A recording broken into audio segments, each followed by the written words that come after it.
వి gold trusted gold buyers తాకట్టులో ఉన్న బంగారాన్ని విడిపించి ఈ రోజు ఉన్న మార్కెట్ ధరకే కొనబడును. మరిన్ని వివరాలకు సంప్రదించండి 7710777020. Welcome to RTV. నేను మీ గయాజ్ని.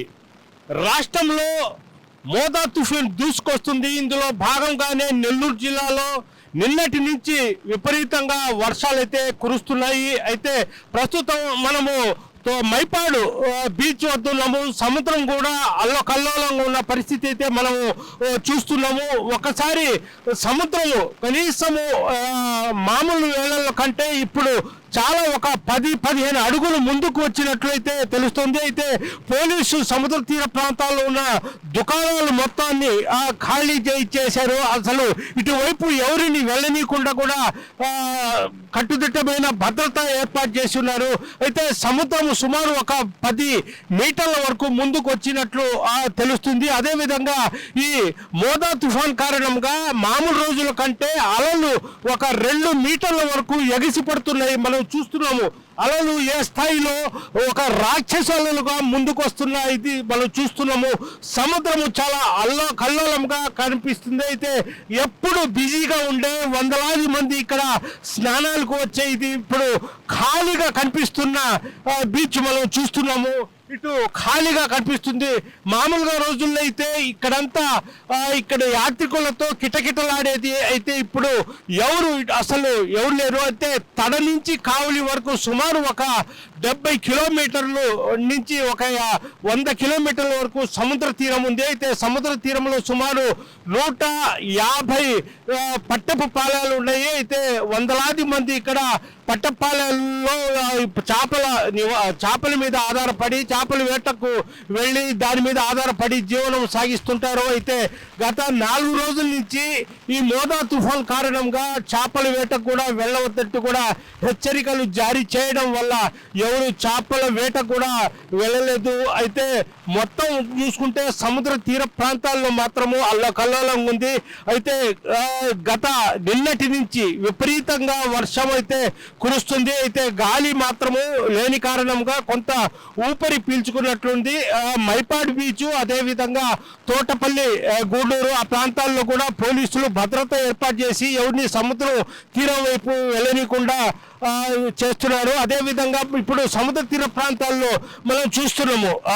ఇక్కడంతా మొత్తం అంగళ్ళు ఉండేది. ఎప్పుడు జనాలతో కిటకిటలాడేది. అయితే ఇప్పుడు ఖాళీగా కనిపిస్తున్నాయి. ఎవరు లేరు. మొత్తం వీళ్ళందరినీ కూడా సురక్షిత ప్రాంతాలకు కూడా తరలించడం జరిగింది. అయితే ఈ తీర ప్రాంతాల్లో సుమారు ఒక 128 పునర్వాస కేంద్రాలను కూడా ఏర్పాటు చేసి ఇప్పటికే ఆ ప్రాంతాల్లో సుమారు ఒక 1500 నుంచి 2000 మంది వరకు పునర్వాస కేంద్రాల్లో కూడా ఉంచడం జరిగింది. అయితే ప్రధానంగా ఈ ప్రాంతాల్లో సముద్ర తీర ప్రాంతాల్లో ఎంఆర్ఓలు ఆర్డీఓలు డిఎస్పీలతో పాటు ఇక్కడ పర్యవేక్షిస్తూ ఎక్కడ ఎలాంటి ప్రాణ నష్టం కానీ ఆస్తి నష్టం కానీ జరగకుండా చర్యలు అయితే తీసుకుంటున్నారు. అయితే కొద్దిసేపటి కిందట కూడా కలెక్టరు ఎస్పీ కూడా ఈ సముద్ర తీర ప్రాంతానికి వచ్చి వెళ్ళడం జరిగింది. మొత్తం మీద చూసుకుంటే జిల్లాలో విపరీతంగా వర్షాలు అయితే కురుస్తున్నాయి. అయితే గాలి మాత్రము లేదనుకోవచ్చు. అయితే తీరం దాటే సమయంలో సముద్రం ఇంకా అల్లకల్లోలంగా మారే ప్రమాదం కూడా ఉంది. అయితే ప్రస్తుతము కృష్ణపట్నం పోర్టులో కూడా 3వ నెంబరు జెండాను కూడా ఎగరవేయడం జరిగింది. ప్రస్తుతము సముద్రం మనం చూస్తున్నాము. రాక్షస అలలు ఎగిసిపడే విధంగా కనిపిస్తున్నాయి మొత్తం మీద. ఇంతకుముందు అయితే సుమారు ఇక్కడి నుంచి నేనైతే నిలబడి ఉన్న కాడి నుంచి సుమారు ఒక 20 అడుగుల వరకు సముద్రం ఉండేది. ఇప్పుడు ముందుకు వచ్చేసినట్లు కనిపిస్తూ ఉంది. దీంతో ఈ ప్రాంతంలో మొత్తం ఎవరిని కూడా ఇటువైపు రానికుండా పోలీసులు ప్రత్యేకంగా చెక్ పోస్టులు కూడా ఏర్పాటు చేసి ఇటువైపు ఎవరిని రానివ్వడం లేదు. అదేవిధంగా ఈ ప్రాంతాల్లో మామూలు కార్తీక మాసం కావడం వల్లే ఎక్కువగా భక్తులు ఇక్కడికి వచ్చి పూజలు నిర్వహిస్తుంటారు. అయితే వాళ్ళని కూడా ఈ ప్రాంతానికి రానియకుండా చేస్తున్నారు. మొత్తం మీద సముద్ర తీర ప్రాంతాల్లో చూసుకుంటే మాత్రం చాలా అల్లకల్లోలంగా ఉంది. సుమారు ఒక 37 పట్టపాలను గుర్తించడం జరిగింది. లోతట్టు ప్రాంతాల్లో ఉన్న పట్టపాలను మొత్తాన్ని వాళ్ళు సురక్షిత ప్రాంతాలకు కూడా తరలించి వాళ్ళను భోజనాలు, అదేవిధంగా వాళ్ళకు పిల్లలకు పాలు, బిస్కెట్లు వంటి అన్ని ఏర్పాట్లు చేస్తున్నారు. అయితే ఇంతవరకు ఎలాంటి ఇబ్బంది కానీ ఎలాంటి నష్టం కానీ వాటి లేదు. మొత్తం మీద చూసుకుంటే నెల్లూరు జిల్లాలో సముద్ర తీర ప్రాంతాలతో పాటు లోతట్టు ప్రాంతాలు కూడా మరింత అప్రమత్తం చేయడం జరిగింది. సోమేశ్వర జలాశయం దిగువ ఉన్న కొన్ని నది పక్కన ఉండే గ్రామాల్లో కూడా అలర్ట్ చేయడం జరిగింది.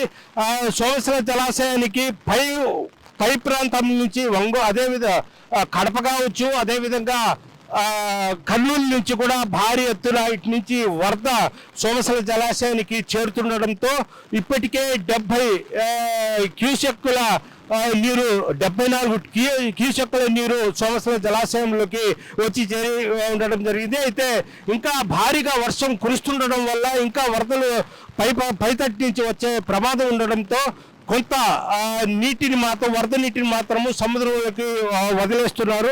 మొత్తం మీద చూసుకుంటే జిల్లాలో విపరీతంగా వర్షాలు కురుస్తున్నాయి. అయితే తీరం దాటే సమయంలో మాత్రము నెల్లూరు జిల్లాలో మరింత హెవీగా వర్షాలు కురిసే అవకాశాలు ఉన్నాయని కూడా కలెక్టర్ అధికారులు అయితే చెప్తున్నారు. స్కూళ్ళకు కూడా సెలవులు కూడా ప్రకటించడం జరిగింది. ప్రజలు ఎవరు ఇళ్ల నుంచి బయటకు రావద్దు, ఎవరైనా అత్యవసర పనులు ఉంటే మినహా ఎవరు బయటకు రావద్దంటూ కూడా కలెక్టరు అదేవిధంగా ఎస్పీ అయితే చెప్పడం జరిగింది. వీడియో జర్నలిస్ట్ ప్రదీప్తో ఆర్టీవీ మైపాడ్ బీచ్ నుంచి. తెలుగులో న్యూస్ కి ఫాస్టెస్ట్ యాప్ ఇప్పుడు టోటలీ న్యూ అవతార్లో జస్ట్ 5 seconds లో కంప్లీట్ న్యూస్. సోషల్ మీడియాలో ట్రెండ్స్ కి one stop solution. Live TV app voice search option తో ఇప్పుడే డౌన్లోడ్ చేయండి లేదా అప్డేట్ అయిపోండి. యాప్ లింక్ డిస్క్రిప్షన్ లో ఉంది.